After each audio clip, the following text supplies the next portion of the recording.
we are going to see the cumulative frequency. Now how we can find out this cumulative frequency and why we find out cumulative frequency. First of all, there are two types of cumulative frequency. Less than type cumulative frequency and more than type of cumulative frequency. Okay. Many times we need, suppose we consider the example of marks. Marks are given here 0 to suppose 50 are given here.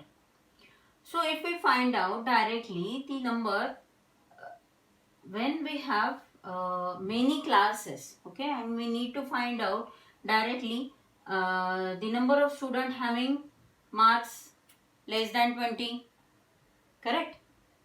So to find out this type of data, or we need to find out the number of students having marks greater than 30, greater than 40 or less than 30.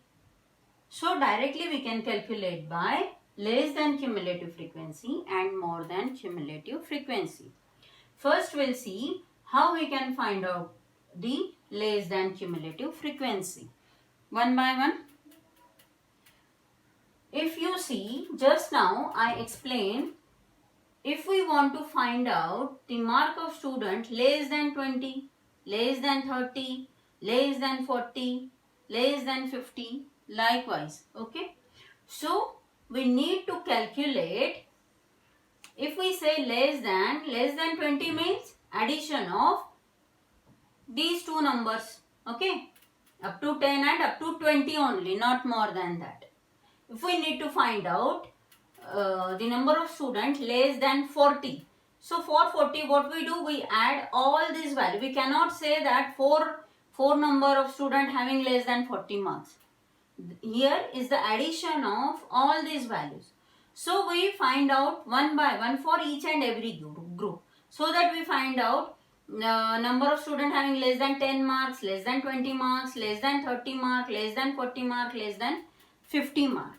So when I say less than, I consider the upper limits, upper boundaries. Here continuous classes are there, so I must say boundaries also, limits also, okay. So for less than cumulative frequency, I consider upper limits or upper boundaries, okay. Now how can we find out less than cumulative frequency? First is as it is, first number always as it is, okay. For the next value up to 20, I need to calculate 5 plus 12, that is 17, okay. Then for less than 30, you need to calculate 5 plus 12 plus 15 is equal to 32.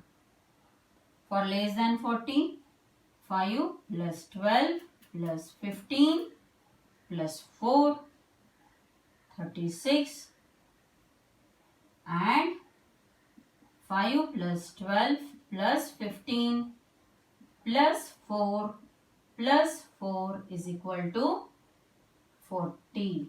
Now every time you need not calculate one by one. You can take for next number, you can take 17 plus 15, 32, then 32 plus 4, then 36 plus 4. You can do that also, okay. Now if you see, now if I want to find out the number of students having less than 30 marks, okay. So these are what? 32 students having less than 30 marks. The number of students having less than 20 marks are 17. The number of students less than 50 or up to 50 are the same. Means total, okay. Up to 40, these are 36. If you observe here, the total you get, at last you got the same total having total frequency 40. The number of observations are same, okay, in the highest class, okay. So here is the less than cumulative frequency. Now we calculate exactly in the opposite direction we find out more than cumulative frequency. Now more than cumulative frequency, how can we find out more than cumulative frequency, or what is the purpose of more than cumulative frequency? Here what we say, the number of students having greater than 10 marks, greater than 20 marks, greater than 30 marks, greater than 40 marks. When I say the number of students greater than, I always consider lower limit of the class, greater than 10 marks, greater than 20 marks, greater than 30 marks, greater than 40 marks, like, okay. So we calculate from this class. First value is 4. For more than cumulative frequency, exactly do the opposite of less than cumulative frequency. So we start from the last class, first value as it is. Now last is first for more than cumulative frequency. Then add 4 plus 4, 8. Okay, you can take 8 also. Okay, or you will get here the total frequency in the lowest class of more than cumulative frequency. In less than cumulative frequency, you got here in the highest class total frequency. In more than cumulative frequency, you have here in the lower class. Okay. Now if I want to find out the number of students having more than 10 marks, I cannot consider here. I consider here more than 10 marks are 35. The number of students having more than 10 marks are 35. More than 20 marks, I cannot say more than 20 marks are 35. Okay. More than 20 marks are 23. More than 30 marks are 8. More than 40 marks are 4. Okay. So when I say for more than, I consider always lower limit. And when I say for less than cumulative frequency, I always consider the upper limit. Okay. So if separately I want to write it down for only for less than cumulative frequency and more than cumulative frequency, suppose. Okay. So I have marks. How can I separately mention it? For less than cumulative frequency, always I consider upper limit.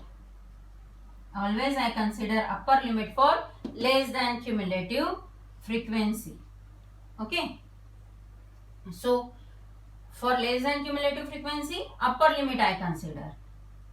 So here 10, 20, 30, 40 and 50. Okay. And what are the less than cumulative frequencies for that? 5, 17, 32, 36 and 40. Once again I say, if I want to find out the number of students having less than 10 marks, number of students having less than 20 marks, number of students having less than 30 marks are 32. Number of students having less than 40 marks are 36.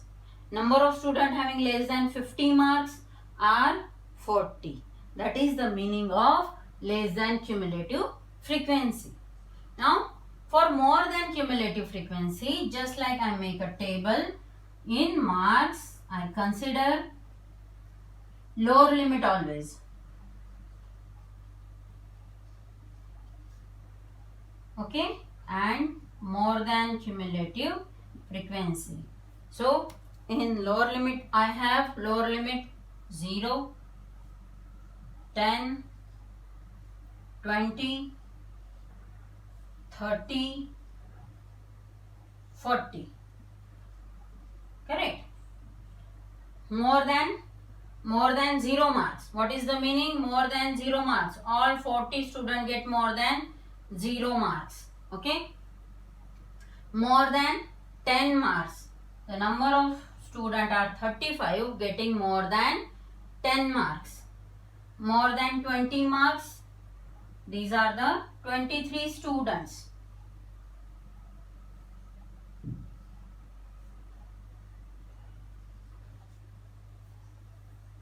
Okay, I hope you understand it. Next term is relative frequency. In relative frequency, the relative frequency is used for comparison purpose. For the two data group, the data may not be same. Frequency may not be same. Okay. So for comparison purpose, we consider it in terms of relative frequency. And to find out relative frequency, we have class frequency upon total frequency.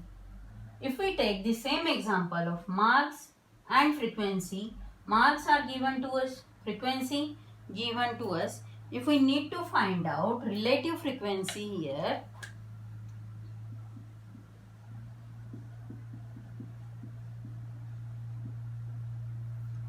what is the relative frequency for first number? It is class frequency is 5 on total frequency is 40. Okay, and for this the answer is 0.125. For the next class it is 12 by 40, 15 by 40. Okay,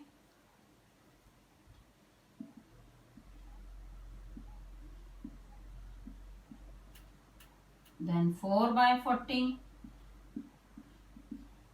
then again 4 by 40. So in this way you can calculate the relative frequency. Now there are no units and all, so you have for any other data you can calculate relative frequency and then compare the relative frequency only. One point is here, when you calculate the total of the relative frequency, it is always 1. When you calculate the total of these relative frequency, the total of the relative frequency for any classes, any number of classes, always you got 1. If you got 1, then only consider that whatever you find out for the relative frequency is correct. Okay? Otherwise, please check your answer. So, these are all about the terms related to frequency distribution. Thank you.